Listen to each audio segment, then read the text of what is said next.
আমি বলি তোমার ভাত খেয়ে গেলাম, আছে নাকি?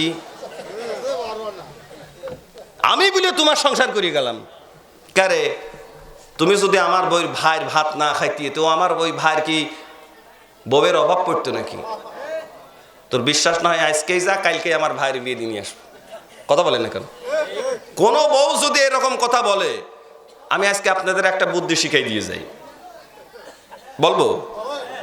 সঙ্গে সঙ্গে বলবেন, হয় রে আসলে তুইও মেলাদিনই রয়েছি, তোর সাথেও মেলাদিন রয়েছি, এক তরকারি দিয়ে ভাত তো সারা জীবন ভালো লাগে না, আমিও চাচ্ছিলাম তো তুই যা।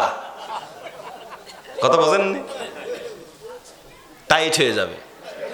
এই মহিলা, এদের স্বভাব। রাসূল বলছেন তাকফুরুনাল আশরা, স্বামীর প্রতি এরা বড় অকৃতজ্ঞ। যতই দেন প্রশংসা পাবেন না। আমার তো মাঝে মাঝে মনে হয় শেষে সমুদ্র একেবারে শোকায় ফেলা সম্ভব, কিন্তু বউর কাছ থেকে প্রশংসা পাওয়া সম্ভব না। আপনি কেস খেয়ে বসে আছেন। আমার ভাইয়েরা 2 নাম্বার দাবি হলো রব্বানা আতিহিম দিফাইনা মিনাল আযাবি ওয়া লা'আনহুম লা'নান কাবীরা। রব্বুল আলামিন 2 নাম্বার দাবি হলো তোমার পক্ষ থেকে তাদের প্রতি যেন লানত থাকে, কোনোদিন যেন তোমার কাছ থেকে তারা মাফ না পায়। তার মানে জাহান্নামে ঢুকছে, কোনোদিন যেন বিশেষ বিবেচনায় তারা ক্ষমা না পায়। আল্লাহ সারা জীবনের জন্য তাদের উপর তুমি অভিশাপ দিয়ে রাখো। জোরে বলেন নাউজুবিল্লাহ। ওই সময় এই মহিলারা মিছিল করতে থাকবে আর বলবে অকালু রব্বানা ইন্না আতানা সাদাতানা ওয়া কুবারানা। রব্বুল আলামিন এরা আমাদের অভিভাবক ছিল, এরাই ছিল আমাদের গার্ডিয়ান, এরা আমাদেরকে সাবধান করে নাই, সতর্ক করে নাই, পর্দার ব্যাপারে বলে নাই, আমরা ছোট ছিলাম বুঝি নাই, মহিলা ছিলাম বুঝি নাই। আল্লাহ এরা যদি বলতো তাইলে আমরা এই কাজটা কোনোদিন করতাম না। আজ তোমাদের কাছে আমার 2টা দাবি, আমাদের 2টা দাবি। কয়টা বলেন? 2টা দাবি। 1 নম্বরে রব্বানা আতিহিম দিফাইন মিনাল আযাবি ওয়াল লা'আনহুম লা'নান কাবীরা। আজকে তোমার কাছে রব্বুল আলামিন আমাদের 1 নাম্বার চাওয়া হলো আমাদেরকে যতটুকু আযাব তুমি দিবা, যাদের কারণে জাহান্নামে আসছি এদেরকে তার থেকে ডাবল আযাব দেওয়া লাগবে। পড়েন নাউযুবিল্লাহ।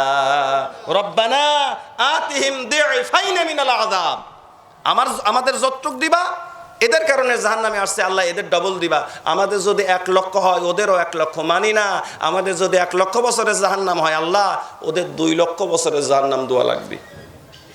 বিপদ আছে না নেই?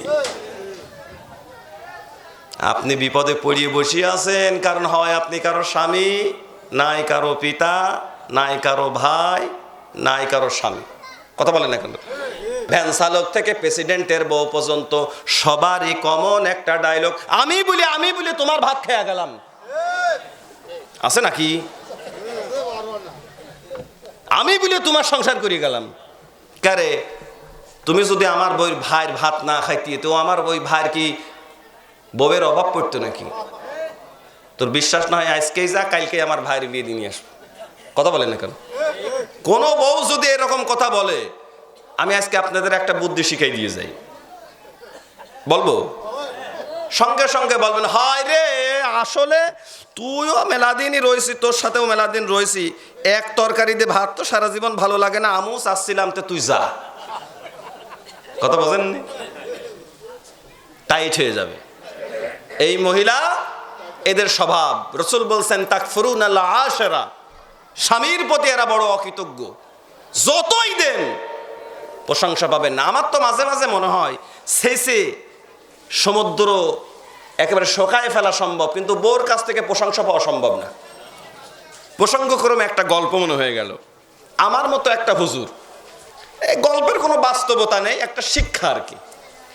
আকাশ দিয়ে আমার মতো এক হুজুর উড়িয়ে চলে যাচ্ছে। উড়িয়ে নিজের উঠানের উপর দিয়ে 3-4টে পাক মারিয়ে এসে আসরের সময় বউ রাতের রান্না করতেছে, ওই চুলোর গড়ে এসে বসে।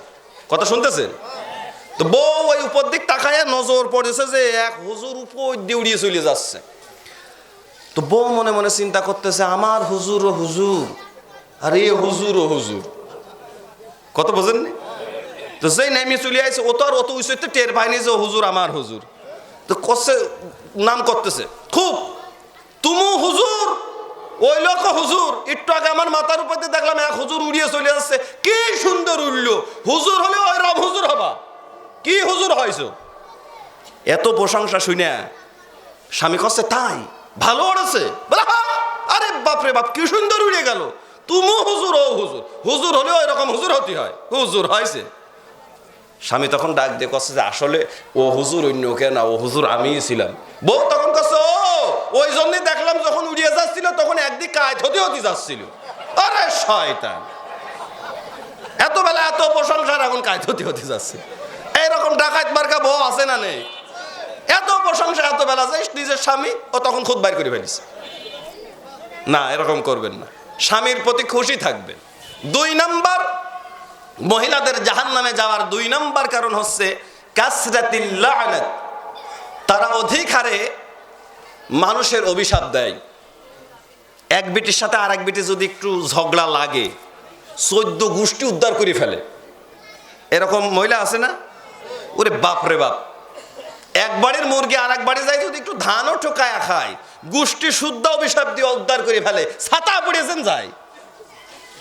রসুল বলছেন কেউ যদি কারো অভিশাপ দেয় আর যাকে অভিশাপ দিল সে যদি অভিশাপ পাওয়ার মতো কাজ না করে, অভিশাপটা উপরে উঠে যায়, ঘূর্ণায়মান অবস্থায় থাকে, ঝুলন্ত অবস্থায় থাকে, যে অভিশাপ দেয় আল্লাহ তার ঘাড়ের উপরে ওইটা ফেরত পাঠায়। পড়েন নাউযুবিল্লাহ। তার মানে আপনি যদি আন্দাজে কারোর বলেন যে ওর মুরগি যেন গোষ্ঠী উদ্ধার হয়ে যায়, পরের দিন আপনি দরজা খুলে দেখবেন চুনা পায়খানা হয়, আপনার ঘরে মুরগি সব গোষ্ঠী সুদ্ধা মরিয়ে আছে। কথা বলেন না কেন? এই জন্যে আদ-দ্বীন আন-নাসিহা, কল্যাণ কামিতা হচ্ছে দিন। পারলে একজনের জন্য দোয়া করবেন, না হলে চুপ থাকবেন, এটা ইসলামের শিক্ষা। কথা শুনতেছেন আপনারা? এই যে সৌদি আরব, এই দেশটা আমাদের থেকে উন্নত না? কি বলেন আপনারা? কিন্তু সুজলা সুফলা তাদের দেশ না আমাদের দেশ? আমাদের দেশ। আমরা এত উর্বর ভূমি আমরা অনেক ত্যাগের মাধ্যমে পেয়েছি। এই 56,000 বর্গ মাইলের বাংলাদেশ, ওখানে তো শুধু মরুভূমি আর মরুভূমি। আর আপনি একটা আম খায়া আমের আটিটা বিচিটা এরকম ছুরি ফেলে দেবেন, জলও দেবেন না, পানিও দেবেন না, সারও দেবেন না, নিড়াউন দেবেন না, এমনি ওখান থেকে অঙ্কুরিত করে একটা গাছ হয়ে যায়। কথা বলেন না কেন? আমরা আমাদের গ্রাম্য ভাষায় যেটাকে বলি আতজালা, কি বলেন? আমাদের এমনিতেই হয়, আর ওরা যত্ন করেও বানাইতে পারে না, কিন্তু না খায় মারে করা। আমরা জন বেস্তি ওদের দেশে যাই। কথা বলেন না কেন? হওয়া তো উচিত ছিল উল্টাটা, তাদের আমাদের দেশে আসার কথা ছিল, কিন্তু আমরা জন বিক্রি করতে তাদের ওখানে যাই। কেন যায়? এখানেই তো প্রশ্ন। আমার এক হাজী সাহেবের সঙ্গে একদিন দেখা হলো, আমারে বলতেছে হুজুর ওরা এত খায় আর এত নষ্ট করে, খায় আর কটটুক নষ্ট করে বেশি। আপনারা অনেক সময় ইউটিউব ফেসবুকের কল্যাণে হয়তো দেখবেন, আজ তো উট নিয়ে 5 জনে খাচ্ছে। আচ্ছা 5 জনে খেলেই কত খেতে পারে? 5 জনে খায় আজ তো উট সব ফেলাই দেয়, নষ্ট করে। তো বলছে ওরা এত খাবার নষ্ট করে, আমার মাঝে মাঝে মনে হয় ওদের তো দুর্ভিক্ষ হওয়া উচিত, ওদের অভাব হওয়া উচিত। কিন্তু ওদের অভাব হয় না, আল্লাহ তাদেরকে বরকত দিয়েছে। হাজী সাহেব বলতেছে আমি আমার অভিজ্ঞতায় পেয়েছি 2টা কারণে আল্লাহ আরবের মানুষের ভিতরে বরকত ঢেলে দিয়েছে। সুবহানাল্লাহ বলবেন না? কয়টা কারণ? 2টা কারণ। 1 নাম্বার কারণ হলো মেহমানদারি। একজন আর একজনকে খাওয়াইতে পারলে বড় খুশি হয়। এটা জাহিলির যুগ থেকেই ওদের মধ্যে এই মানে মেহমানদারির গুণটা ছিল। তো বলতেছে আমরা তো বাংলাদেশি মানুষ, আমাদের একটা স্বভাব আছে, দেখবেন যে ওই কি বলে বাদাম বিক্রেতা, গলার মধ্যে ঝুলায় এরকম সামনে বাদাম বিক্রি করে, দেখছেন আপনারা? আমরা সামনে দাঁড়ায় বাদামের দরদাম করতে করতে এবার 50 গ্রাম কিনি, আর ওই দিক দাম দর করতে করতে আর 50 গ্রাম খাই। আছে না এটা? দাম দর করতে করতে আর 50 গ্রাম খায়। তো ওই স্বভাব। তো ওই দেশে বিভিন্ন আইটেমের খেজুর আছে, তো খেজুরগুলো উনি ওই স্বভাব অনুযায়ী বাংলাদেশেরা মাঝে মাঝে একটু নিয়ে দেখি তো এই খেজুরটার টেস্ট কেমন। তো বলছে যে উনি ওনার ভাষায় বলতেছে খান, আপনি খাইতে থাকেন, আপনি কেনেন আর না কেনেন এরকম খান, খাইতে খাইতে যদি 5 কেজিও খান কোনো সমস্যা নেই, আপনি খান। তারা খাওয়ানোর মাধ্যমে সন্তুষ্ট হয়। এই মেহমানদারি করার কারণে আল্লাহ তাদের মধ্যে বরকত ঢেলে দিয়েছেন। আল্লাহ হাদিসের মধ্যে আসছে আল্লাহ যখন বান্দার প্রতি খুশি হয় তখন বৃষ্টি দেয়। যখন আরো বেশি খুশি হয় তখন বাড়িতে মেহমান পাঠায়। সুবহানাল্লাহ বলবেন না? বান্দা যখন, বান্দার প্রতি যখন আল্লাহ আরো বেশি খুশি হয় তখন ওই বান্দার ঘরে আল্লাহ মেয়ে সন্তান দেয়। সুবহানাল্লাহ বলবেন না? আর ও ডাকাত মেয়ে হয়েছে বলে বউ তালাক দেয়। কিছু ডাকাত আছে না, 2টা 3টা মেয়ে হয়েছে বারবার বউ তালাক দিয়ে দেয়। ও মেয়ে কি, মেয়ে হওয়া না হওয়া কি ও কি বউয়ের হাতে নাকি? ওটা কার হাতে? ইয়াহাবলি মান ইয়াশাউ ইনাসাউ ওয়া ইয়াহাবলি মান ইয়াশাউ যুকুর। সূরা শুরা 49-50। আল্লাহ বলছে যারে পছন্দ করি ছেলে দিই, যারে পছন্দ করি মেয়ে দিই, যারে পছন্দ করি ছেলেও দিই মেয়েও দিই, যারে পছন্দ করি না ছেলেও দিই না মেয়েও দিই না। সিদ্ধান্ত কার? তাহলে বউ ধরে মারেন কে? তোর মেয়ে হয় কে? তোর মেয়ে হয় কে? আপনি বউ ধরে পিটান কেন? আপনার ঘরে মেয়ে কে দিয়েছে? রাসূল বলছেন লা তাকরাহুল বানাত ফা ইন্নাহু আবুল বানাত। কন্যা দেখে ঘৃণা করো না, কারণ আমি নিজে কন্যাদের বাপ। সুবহানাল্লাহ বলবেন না? প্রথম সন্তান কন্যা কাদের? হাত তোলেন দেখি। মেয়ে সন্তান কাদের? হাত তোলেন। ভাগ্যবান মানুষ এগুলো, আলহামদুলিল্লাহ। আপনারা মন খারাপ নাকি?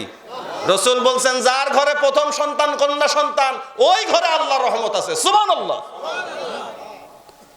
রাসূল বলছেন লা তাকরাহুল বানাত ফা ইন্নাহু আবুল বানাত। খবরদার কন্যা সন্তানদেরকে ঘৃণার চোখে দেখবে না, কেননা আমি নিজে কন্যাদের পিতা। ফালাইসা মিন্নি ওয়ালাস্তু মিনহু। এরপরেও যদি কেউ কন্যাদেরকে ঘৃণার চোখে দেখে, ছোট চোখে দেখে, রাসূল বলছেন ওই লোকটা আমার কেউ না, আমিও ওই লোকের কেউ না। কিয়ামতের দিন ওই লোকটার আমি আমার উম্মত বলে মানবই না। যে হাটহাজারির প্রিন্সিপালই আপনি হন না কেন, রাসূল যদি কিয়ামতের দিন আপনার উম্মত বলে অস্বীকার করে, আপনার বিপদের সীমা নেই। কথা বলেন না কেন আমার ভাইরা? এই জন্য কন্যা হলে মন খারাপ করা যাবে না। তাইলে 2টা কারণে মেয়েরা জাহান্নামে যাবে। 1 নাম্বার স্বামীর প্রতি অকৃতজ্ঞ, 2 নাম্বার বেশি বেশি অভিশাপ দেওয়া। এগুলো মেয়েরা করবেন না।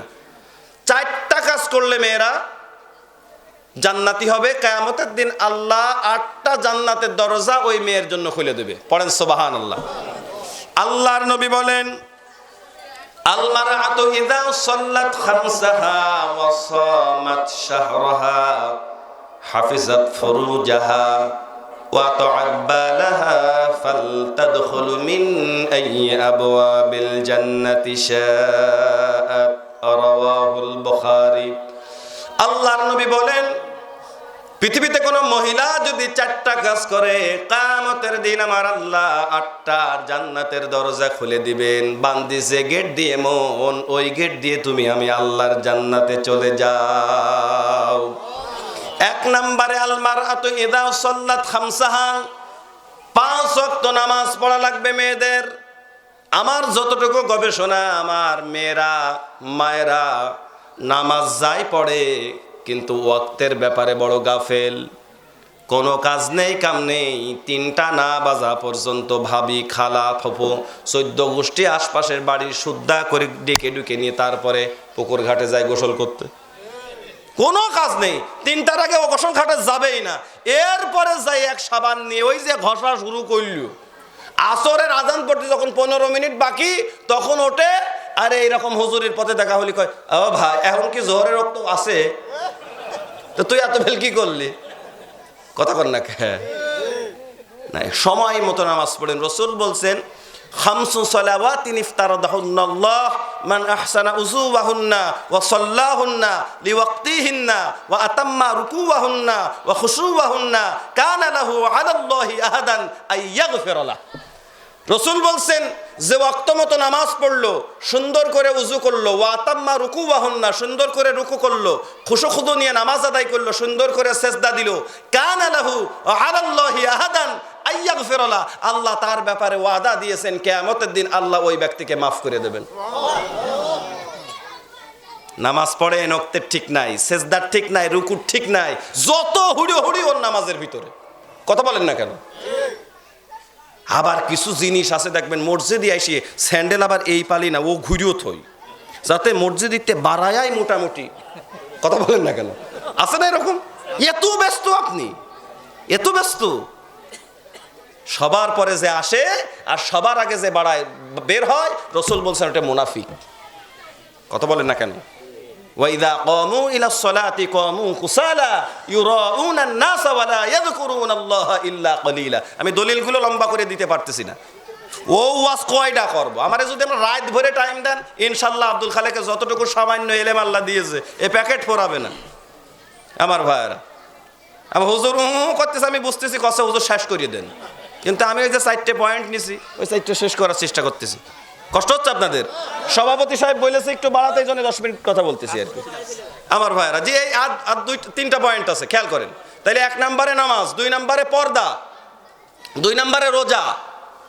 রমজান সামনে আসতেছে, মা বোন যারা আছেন এই রমজানের ফরজ রোজা রাখা লাগবে। এই ফরজ রোজার সময়ে যদি কোনো বোন অসুস্থ থাকে, তাদের পিরিয়ড হয়, ঋতুমতী অবস্থায় থাকে, তাইলে ওই 3-4টা দিন সে রোজা ছেড়ে দেবে।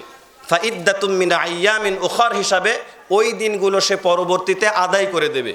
আপনার মানে মহিলা হওয়ার কারণে আপনি যেই রোগে রুগ্ন, এই কারণে যেই 3-4টা রোজা আপনি ছেড়ে দিলেন, অন্য মাসে সুবিধা মতো আপনি যদি আদায় করে দেন, রমজানে রাখলে যে সওয়াব আল্লাহ আপনার আমলনামায় সেই সওয়াব দান করবেন। তাইলে 3 নম্বর দায়িত্ব মেয়েদের হাফিজাত ফুরুজাহা, সতীত্বের হেফাজত করা, পর্দা করা। পর্দা এখন আমাদের সমাজে আছে শুধু জানালায় আর দরজায়। বিশ্ববিদ্যালয়ে যখন পড়তাম, ডক্টর আব্দুল্লাহ জাহাঙ্গীর রাহিমাহুল্লাহ স্যার বলতেন ক্লাসে, আমার মেয়েরা, আমার মায়েরা যেই বোরকাগুলো পরে, এই বোরকাগুলো ঢেকার জন্য আর একটা বোরকা দরকার। তার মানে বোরকাগুলো এত কারুকার্য করা, এত এমব্রয়ডারি করা, এত ফুল তোলা, যুবকের চোখ প্রোটেক্ট করা তো দূরের থাক, যুবককে আরো চোখ আকৃষ্ট করে। কথা বলেন না কেন? চকমকি এত কায়দায় লাগাই নিয়ে ও যুবক যদি আর একদিকও তাকায়া থাকে, সূর্যের আলো আর ওই চকমকির সাথে লাগিয়ে যুবকের চোখ ঝাপছে, যুবকে কিডা গেল রে। কথা বলেন না কেন? না, এত হুক্কর চক্কর মার্কা পোশাক পরা যাবে না। বোরকাটা হবে পর্দার নিয়তে, বোরকাটা হবে ঢিলে ঢালা, কালারটা কালো হলে ভালো হয়। শরীরের উঁচু নিচু স্থান বোঝা যাবে না, আপনি কি মোটা না চিকন এটা অনুমান করা যাবে না। কিন্তু আমার মেয়েরা যেগুলো বোনেরা পরে, একেতে জম্মে টাইট, তার উপর পিছনে আছে 2টা ফিতে। আপনারা যেরকম মোটামুটি মারামারি করতে গেলে পারে এরকম মাজায় গামছা বাঁধে, ওরা পিছনে আবার এরম করে বাঁধে, আছে না নেই? আমি তো ডিগ্রি লেভেলে পর্যন্ত ক্লাস নেই, বড় বড় মেয়ের আমি মাঝে মাঝে দেখছি কি যে বোরকা ভাই, বোরকার নামে সব ডিজিটাল। কয়দিন আগে দেখি যে এই যে আমার গায়ে যে পোশাক দেখতেছেন, এরকম এরকম হাত উঁচু করলে সামবাদুরির মতো লাগে। আমি বললাম কে রে, এর নাম কি? কয় স্যার এর নাম হচ্ছে আবায়া বোরকা।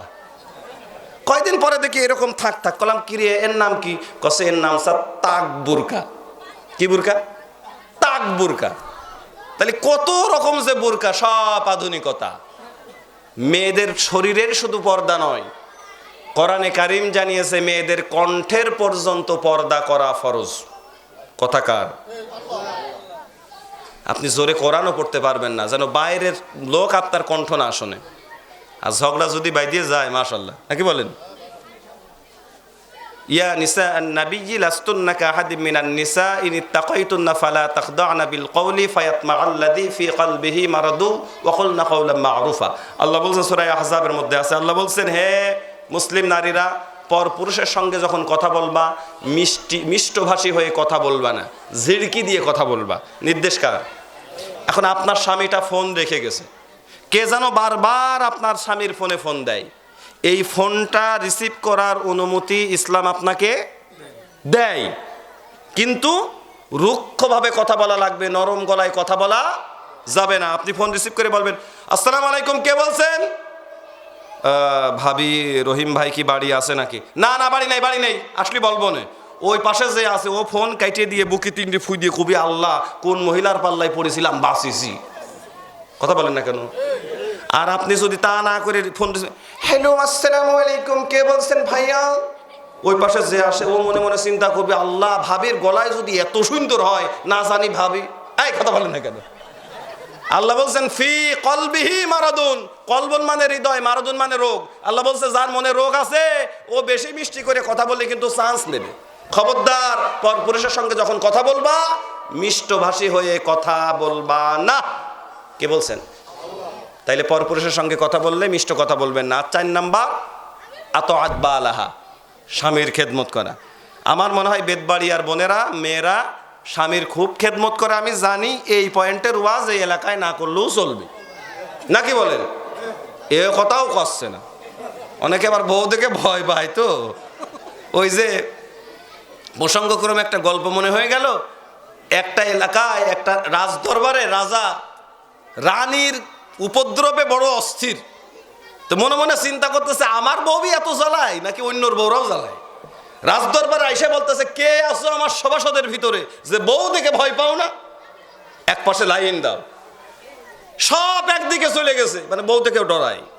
আর একটা সিংসিংয়া এক সভাসদ আরেক দিক দাঁড়ায় আছে। রাজা খুব খুশি, যাক একজন পুরুষ মানুষ পাইছি যে বউ থেকে ভয় পায় না। বেচারা ডাক দিয়ে বলছে, রাজা মশাই এত বেশি খুশি হওয়ার কারণ নেই, আমি একটু বেশি ভয় পাই, কারণ আমার বউ আসার আগে বলেছে, দেখো সবাই যেটা করে তুমি কিন্তু তার উল্টো করবা। তাই সবাই একদিক দাঁড়াইছে, আমি উল্টো দিক আছি। আমি বেশি বেশি ডরাই, সবাই ওই রোগে রোগী। এই জন্যে বউয়ের খেদমত, বউ স্ত্রীরা যারা আছেন তারা স্বামীর খেদমত করবেন। স্বামী যত খারাপই হোক আপনার স্বামী। কোরআনে আল্লাহ একজন নারীর নাম নিয়েছেন, তার নাম কি? একটু আগে আপনাদেরকে এটা জানানো হয়েছে, আমি শুনছিলাম ভিতর থেকে। একজন মহিলার নাম কোরআনে আছে, নাম কি? এই আপনারা ছাত্র তো খুব দুর্বল দেখছি। দ্বিতীয় আলোচক এটা আলোচনা করেছে, মারিয়াম। মারিয়াম আলাইহিস সালামের কোনো স্বামী ছিল না, তাই না? মারিয়াম আলাইহিস সালামের কোনো স্বামী ছিল না। এই জন্য এই মহিলার নাম আল্লাহ তাআলা কোরআনে নিয়েছেন। একজন মাত্র মহিলার নাম আল্লাহ কোরআনে নিয়েছেন। খাদিজার নাম নাই, আয়েশার নাম নাই, ফাতেমার নাম নাই, কারো নাম নাই, হাজেরার নাম নাই, সারার নাম নাই। কিন্তু আল্লাহ তার নাম কেন দিলেন? কারণ আল্লাহ বাধ্য হয়েছেন তার নাম নিতে, কারণ তার কোনো স্বামী ছিল না। আল্লাহ বলছেন, দরাবাল্লাহু মাসালাল লিল্লাযিনা আমানু ইমরাআতা ফিরাউন। আল্লাহ বলছেন মুসলিম নারীদের জন্যে আমি আল্লাহ ফেরাউনের স্ত্রীকে আদর্শ বানায় দিলাম। সুবহানাল্লাহ বলবেন না? এখন প্রশ্ন হচ্ছে, আল্লাহ কি আসিয়ার নাম জানতো না? তাইলে আল্লাহ বলতে পারতেন যে আসিয়াকে মুসলিম নারীদের জন্য আদর্শ বানালাম। আল্লাহ তা বললেন না কেন? আল্লাহ বললেন ফেরাউনের স্ত্রীকে। এত বড় ডাকাত, অথচ তার নামে আল্লাহ আসিয়ারে পরিচয় করে দিচ্ছে। তার মানে হলো, আপনার স্বামী যত বড় খারাপই হোক, ও যদি ফেরাউন মার্কাও হয়, এরপরেও আপনার স্বামীর পরিচয় আপনার বড়, আপনি তার সাথে ভালো আচরণ করবেন। কথা বলেন না কেন? আর স্বামী যারা আছেন তারা মাঝে মাঝে সকাল আর বিকাল দুই বের করে ধরে মারবেন, নাকি? খবরদার, স্ত্রীকে অন্যায়ভাবে মারবেন না, কিয়ামতের দিন আল্লাহ জালেমদের কাতারে উঠাবেন। আল্লাহ তাআলা আমার বোনদেরকে এই 4টা বিষয় বুঝে আমল করার তৌফিক দিক, আমিন।